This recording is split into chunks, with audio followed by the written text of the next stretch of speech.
Assalamualaikum warahmatullahi wabarakatuh. Perkenalkan, nama saya Muna Hamidah dengan NIM 222111296. Nah, di sini saya akan membahas mengenai pertemuan yang tema 2 dan 3 mengenai hak merek dan hak cipta.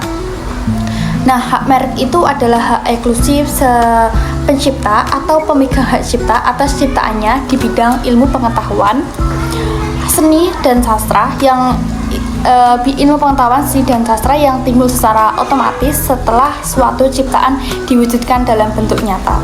Nah, dasar hukumnya itu ada di UU nomor 28 tahun 2014 tentang hak cipta. Nah, lingkupnya itu mencakup karya tulis, musik, seni rupa, fotografi, program komputer, sinematografi, arsitektur, dan lain-lain. Nah, hak cipta itu terbagi menjadi dua, yaitu hak moral dan hak ekonomi. Nah, hak moral itu melekat secara pribadi pada pencipta, tidak bisa dialihkan. Sedangkan hak ekonomi itu hak untuk mendapatkan manfaat ekonomi dari ciptaan. Nah, pendaftaran hak cipta itu sebenarnya hak cipta itu lahir otomatis saat ciptaan diwujudkan. Nah, namun pendaftaran pada Direktorat Jenderal Kekayaan Intelektual atau DJKI memberi alat bukti administratif yang kuat jika terjadi sengketa. Nah, kemudian perlindungan hak cipta itu diberikan terhadap ide yang sudah diwujudkan, bukan sekedar gagasan. Nah, tujuannya itu untuk melindungi hak moral dan hak ekonomi pencipta agar tidak terjadi pembajakan atau plagiarisme atau pemanfaatan tanpa izin. Nah, jangka waktu perlindungan hak cipta itu umumnya berlaku seumur hidup pencipta, kurang lebih itu 70 tahun setelah meninggal. Nah, ciptaan tertentu misalnya karya fotografi, program komputer, sinematografi, dan lain-lain itu berlaku 50 tahun sejak pertama kali diumumkan. Nah, pengalihan hak cipta dan lisensi itu kalau hak ekonomi dapat dialihkan melalui jual beli, hibah, waris, perjanjian tertulis. Nah, lisensi itu izinnya tertulis dari pemegang hak cipta kepada pihak lain untuk menggunakan hak cipta dengan syarat tertentu.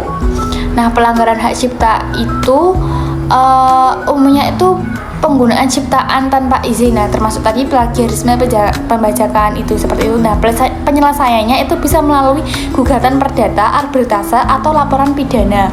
Nah, sanksi hukum itu bisa denda hingga miliaran rupiah dan pidana penjara pasal 113 UU Hak Cipta.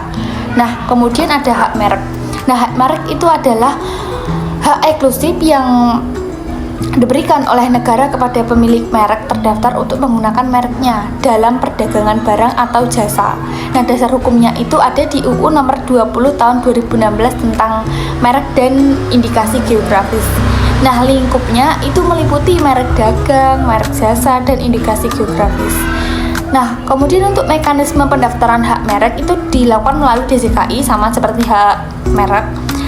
Nah, Kemenkumham RI secara online. Nah, prinsipnya itu first to file atau siapa yang lebih dulu mendaftarkan merek, dia yang mendapatkan hak. Nah, itu prosesnya itu meliputi dari proses permohonan, pemeriksaan formalitas, terus pengumuman merek, pemeriksaan substansif, dan penerbitan sertifikat. Nah, jangka waktu kalau perlindungan hak merek itu berlaku 10 tahun sejak tanggal penerimaan pendaftaran dan dapat diperpanjang setiap 10 tahun tanpa batas selama merek masih digunakan dalam perdagangan. Nah, kemudian untuk pengalihan merek dan lisensi, kalau hak merek itu dapat dialihkan melalui warisan, hibah, perjanjian, atau sebab lain yang sah.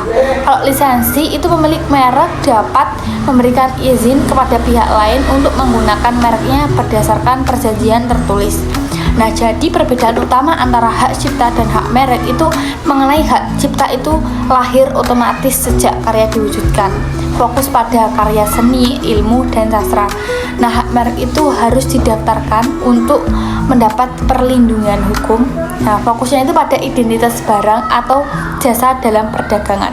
Sekian penjelasan dari saya, kurang lebihnya saya mohon maaf. Wassalamualaikum warahmatullahi wabarakatuh.